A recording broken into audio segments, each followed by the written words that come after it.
ಬಂದೆ guys. So ಹೇಳ್ದಂಗೆ ವಾಪಸ್ ಬಂದಿದ್ದೀನಿ. ಒಂದು ಸ್ವೀಟ್ ಮಾಡ್ಬಿಟ್ಟು ಹೋಗ್ಬಿಡೋಣ ಅಂತ, ಆದಷ್ಟು ಬೇಗ ಪಟ್ ಅಂತ ಮಾಡಿ ಮುಗಿಸ್ಕೊಂಡು ಹೋಗ್ಬಿಡೋಣ ಅಂತ. ಏನು ಅಂತ ನೋಡ್ತಿದ್ದೀರಾ, ಇವತ್ ಮಾಡ್ತಾ ಇರೋದೇ ಸೇಮಿಯಾ ಪಾಯಸ. ನಿಂದು ಒಂದೊಂದು ಅಲ್ಲ ಕಣಲೆ, ನಿಂದ 6 ತಿಂಗಳಿಗೊಂದ್ಸಲಿ 3 ತಿಂಗಳಿಗೊಂದ್ಸಲಿ ಬಂದ್ ಮಾಡ್ಬಿಟ್ಟು ಹೋಗ್ತೀಯಾ, ಆಮೇಲೆ ಒಂದು ವಿಡಿಯೋ ಕೂಡ ಮಾಡಲ್ಲ. ಈ ತರ ಮಾಡಿ ಮಾಡಿ ನಾವು ಸಬ್ಸ್ಕ್ರೈಬ್ ಮಾಡ್ಬೇಕಾ ನಿನಗೆ?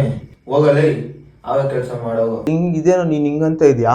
ನಾವ್ ಯಾವಾಗ ಕೆಲ್ಸಕ್ಕೆ ಹೋಗ್ತೀರಿ, ಯಾವ ಶಿಫ್ಟ್ ಯಾವಾಗ ಆಗ್ತಾರೆ, ಯಾವಾಗ ವೀಕ್ ಆಫ್ ಕೊಡ್ತಾರೆ, ಯಾವಾಗ ಮಲ್ಕೊಂತೀರಿ, ನಮ್ ವೀಕ್ ಆಫ್ ಏನು ಅಂತ ನಮ್ಗೆ ಗೊತ್ತೇ ಇಲ್ದಿರೋ ತರ ರೀತಿಯಲ್ಲಿ ಆಗ್ಬಿಟ್ಟಿದೀರಿ. ನೀನ್ ನೋಡಿದ್ರೆ ಅವಾಗ ಅಮಾವಾಸ್ಯೆಗೆ ಒಂದ್ಸಲಿ, ಪೂರ್ಣಿಮೆಗೆ ಒಂದ್ಸಲಿ ಒಂದ್ ವಿಡಿಯೋ ಹಾಕ್ತೀನಿ ಅಂತ ಇದ್ಯಾ. ಹಂಗಿದ್ದಿದ್ರೆ ಫ್ರೀ ಆಗಿ ಇದ್ದಿದ್ರೆ ನಾನೇ ಮಾಡ್ತಾ ಇದ್ದೆ. ಇವಾಗ ನಾನೊಂದ್ ರೆಸಿಪಿ ಹೇಳ್ಕೊಡ್ತೀನಿ, ಇವಾಗ ನೋಡ್ಕೊಂಡ್ ನಿಂತ್ಕೋ.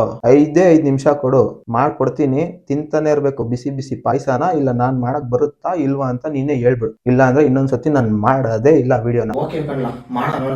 ಅದೆಷ್ಟು ಖರ್ಚಾಗ್ಬಿಡ್ತದೆ ನೋಡ್ತೀನಿ. ಲೋ, ಅಷ್ಟೇನು ಖರ್ಚೆ ಆಗಲ್ಲ. 30 ರೂಪಾಯಿ 40 ರೂಪಾಯಿ ಇದ್ರೆ ಸಾಕು. ಆರಾಮಾಗಿ ಒಂದು ದಿಲ್ದಾರ್ ಸ್ವೀಟ್ ಯಾರಾದ್ರೂ ಮನೆಗ್ ಬಂದ್ರೆ ಒಂದ್ ಮಾಡ್ಕೊಟ್ರೆ 5 ನಿಮಿಷದಲ್ಲಿ 10 ನಿಮಿಷದಲ್ಲಿ ತಿನ್ಬಿಟ್ಟು ಕಲ್ದೋಗ್ಬಿಡ್ತಾರೆ. ಬನ್ನಿ